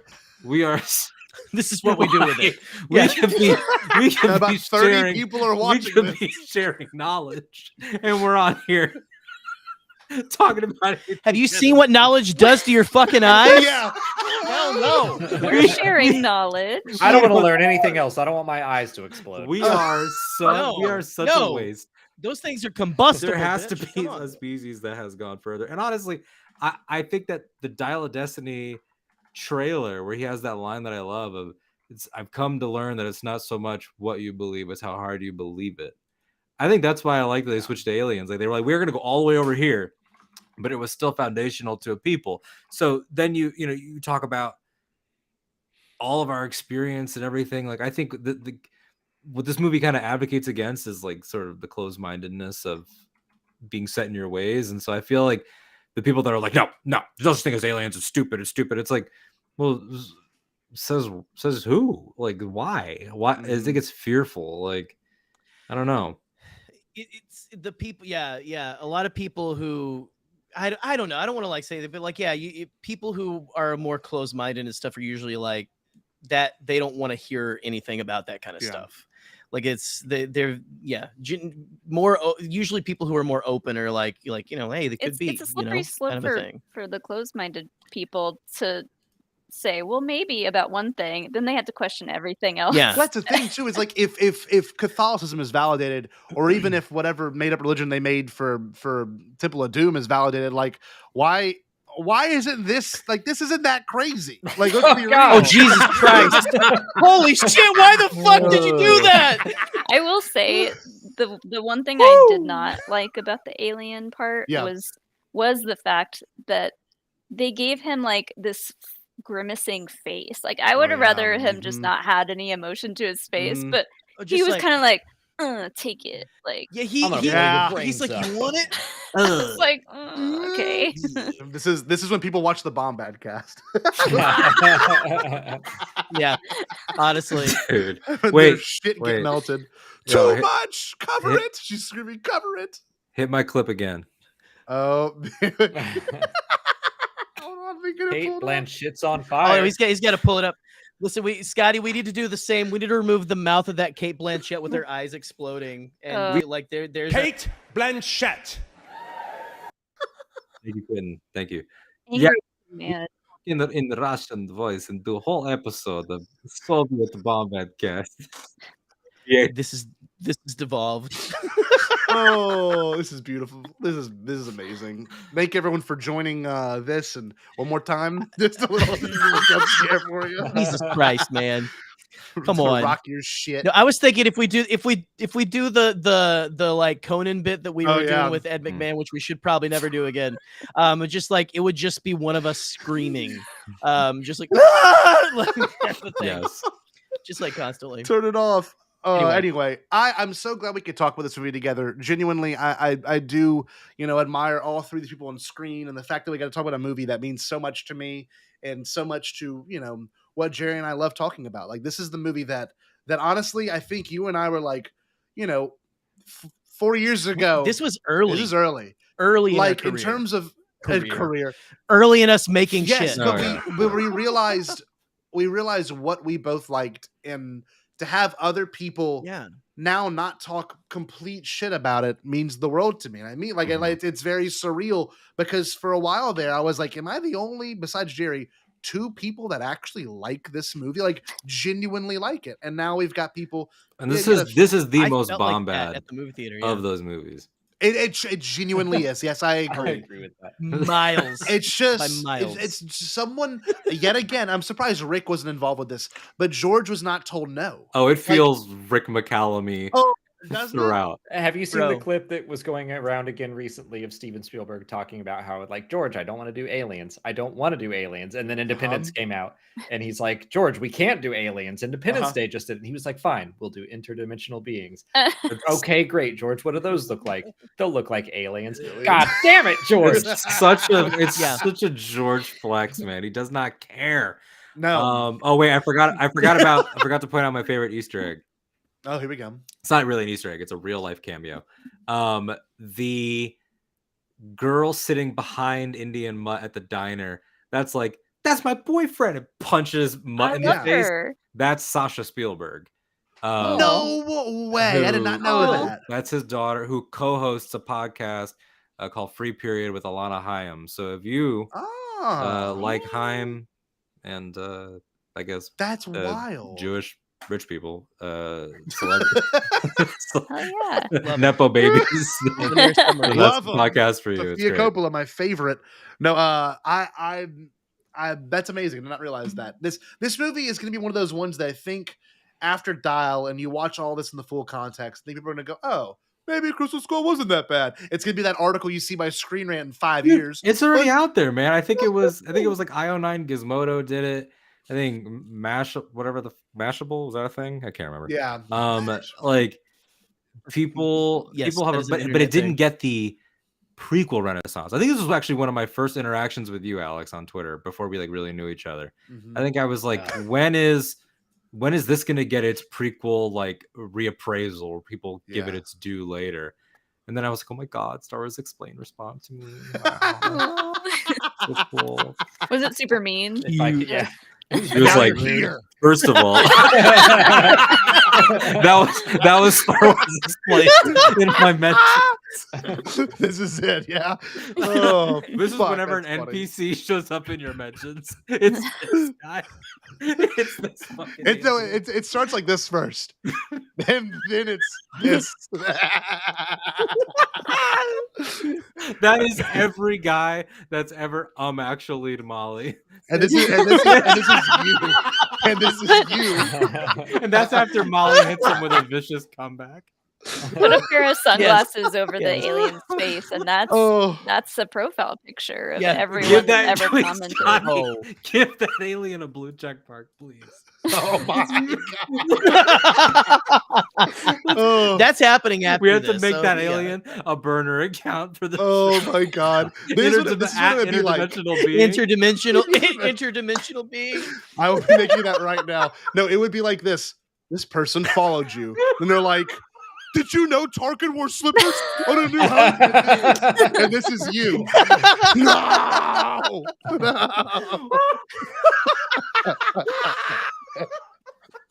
It's like if someone sees a woman wearing a Star Wars shirt in the grocery store. Wait. Someone quizzing you in the grocery store because you're wearing the standing one. This is like, oh, you have a new subscriber, and then like you realize that they're like an average you know who viewer. Like it just immediately. This is when they're like, well, John Campea said that. Oh no. Oh, dude, damn. that interdimensional being wanted to release the Snyderverse, like 1000%. Oh, okay, I'm done. This was great. Trey Mitchell. Oh man, I love you all on this screen. Let's get some plugs in one more time. Let's get Alden Diaz to go up here first. He's rolling. Let's see. Here's your Apple Podcast dead link. go to this thing, that thing right there. Where can you find me? Twitter at Instagram, TikTok, Hive, all those places at that Alden Diaz. Octa Radio Star Wars Podcast. We got some episodes coming up with Delilah Dawson, with Kelly Knox, where we're going to be playing her Star Wars Conversation Cards game. Bunch of fun stuff coming up. Casually Talk's going to be back soon with me and Ken Knapsack. And and then I don't know. Just say your prayers, eat your vitamins. Who cares? And go see Dial of Destiny. That's pretty good. That's great. Heck yeah. Gotta get that shilling in.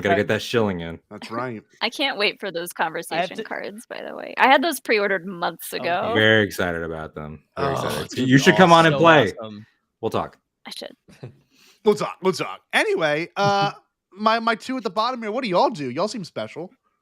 What do we do? We YouTube, I guess. Right now, we're not doing much of anything. Sometimes. We're doing indie content. Yeah, we're done with Clone Wars. That's true. Thank God. When y'all said that earlier in your live stream, you were like, we're not gonna cover every episode ever again. That was a nightmare. Y'all committed to that. I remember when y'all started that. When we start something, it took 4.5 years. We're gonna finish it. We're gonna 2019. The entire life of more than the life of this show. Yes, is what that. Yeah, insane. That is way to go. Way to go, y'all. I'm proud of y'all. I'm just gonna start leaving "I'm proud of you" instead of a question in the weekly Q&A. I'm proud of you. I like that. Hold on, pull the alien up. No, I'm proud of you. Dude, this is already a great bit. you just made a new meme. Oh, anyway. For real, man. Here we go. Trey's already photoshopping it. Plugs, just Star Wars Explained everywhere. YouTube, Twitter, TikTok. TikToks, Mastodon, Blue Sky, What was the other one? The Hive. We're all there, Hive. man. Hive You can find Mind. us. Hive Mind. That's right. No, everyone, thank you for joining Bombadcast. If you haven't yet, by all means, subscribe, share it with your friends or family. We do this every Thursday. We're going to be finishing up Indiana Jones within the next week or two, and then we're going to go right back to scheduled Bombad content. As you know, it's not scripted. It is always Bombad. However, if you want to, you can follow our show every Thursday. We do this. If you want to join our Patreon, we plan on revamping the Patreon come July. We've had a lot of stuff going on in our lives in terms of it's just been a lot. Life has been real life. It has been. Lifey. Jerry's like moving positions. I'm trying to buy an electric vehicle in Louisiana, and my dad hates me for it. So it's been really fun. Join Patreon. Join Patreon. You get little tidbits like this that you never wanted. Never wanted it. But we can't thank everyone enough. You're our therapist if you become That's our right. patrons. Remember to subscribe to Joe Organa's OnlyFans. It's probably a good idea that you do. You got to make sure your testosterone levels are at good levels, people, and your estrogen. So maybe that's your thing. That being said, very thankful for joining. Mollie, we have to make you do one thing, however, because it is indeed your first time on here. I don't know. Eli didn't. Our interns did not do their research. Listen, the archivists haven't gotten back with it. us yet, but we'll just assume. We need for posterity. Yes. Let's We need to get a good Stay Bombad, Mollie. Can you make that happen? Oh, that's it. Just say Stay Bombad. Okay. Everyone does it in their best Jar Jar impression, though. That's not true. Stay Bombad. Oh yeah. Did you say impossible? Pasquale? Only kidding, Chucky. I've changed my tune because I finally thought of a possible dream that we can all share. What is it? Pasquale? It's a dream about a world when nobody is poor or sick or hungry. Oh, now that's a dream we can make come true. I'm gonna make a change for once in my life. It's gonna feel real good, gonna make a difference, gonna make it right. As I